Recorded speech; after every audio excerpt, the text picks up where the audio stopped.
वृष राशि 2026 आज्ञा हाँ कौन रहिबो वृष राशि पई आगामी 2026 वर्षटी किपरि रहिबो केते भलो केते खराब जानिबा ए समस्त विषय रे ता सहित जानिबा आपण मानक पई शुभ बार शुभ रंग शुभ तिथि एवं शुभ रत्न तबे भिडियोटी को संपूर्ण भाव में देखंतु ए समस्त विषय रे जानि परिबे। नमस्कार मु मनोज दास स्वागत आपण मानकु आजिकार ए भिडियो रे। तबे वृष राशि 2026 प्रथमे आसंतु जानिबा ग्रह मानकर स्थिति किपरि रहिबो। देखंतु वर्षर प्रथम 5 मास बहुत शुभ आपणकर तापरे जून मास ठारू अक्टोबर मास पर्यंत मध्यम धरणर शुभ एवं अक्टोबर ठारू डिसेंबर पर्यंत अशुभ।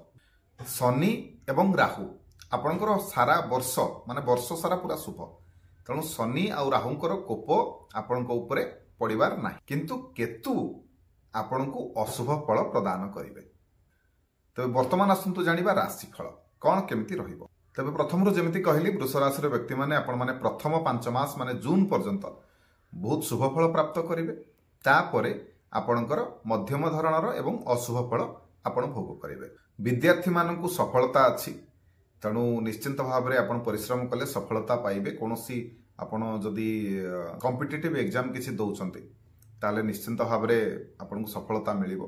आगु को दशम परीक्षा मध्य अछि तेणु परिश्रम करंतु निश्चिंत भाव में सफलता मिलिबो।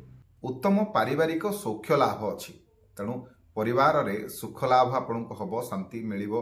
परिवार रो सदस्य मानक गहन रे समय बितेबे जाकि आपन को आनंद दबो। आपनकर कर्म क्षेत्र रे उन्नति हबो आर्थिक उन्नति हबो व्यवसाय रे लाभ हबो। चाकरी करंतु किंबा व्यापार लाभ निश्चिंत भाव में हबो एवं जो माने चाकरी करिसंती पदोन्नतिर संभावना अछि दरमा बढ़िबो।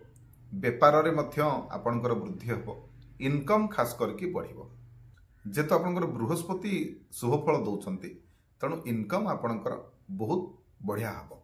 विवाह आदि शुभ कर्म मध्य घरे अनुष्ठित हबो नचेत कोनोसी शुभ कर्म रे आपण जोग दे पारंती।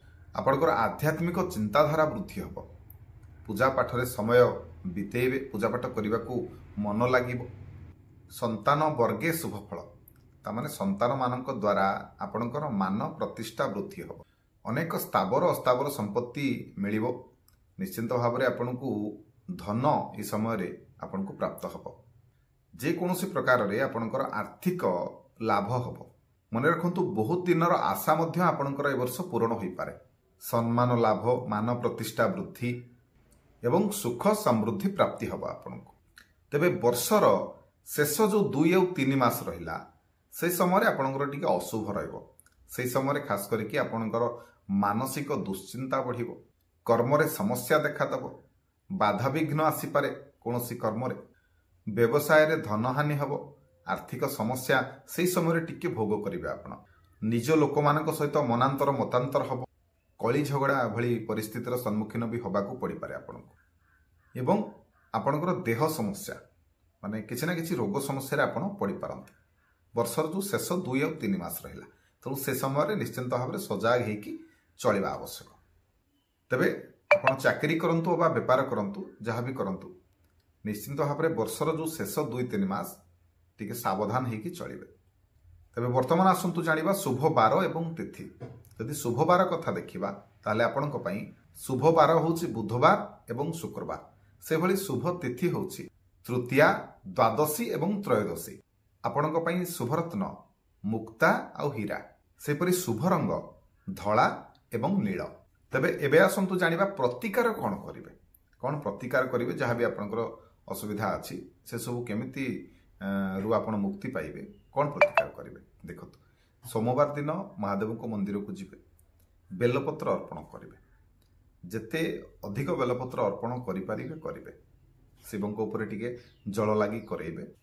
ओम नमः शिवाय खास करके यही मंत्र जप करेंगे एतिकी करंतु निश्चिंत भाव में आपनकर जहाँ सब समस्या अछि महादेव कृपारू से आपको मुक्ति मिले। आशा करुच्ची भिडियोटी आपण मानकु भल लागिथिबो। भिडियो भल लागिथिले भिडियो को लाइक करिवे शेयर करिवे चैनल को सब्सक्राइब करबा को अनुरोध।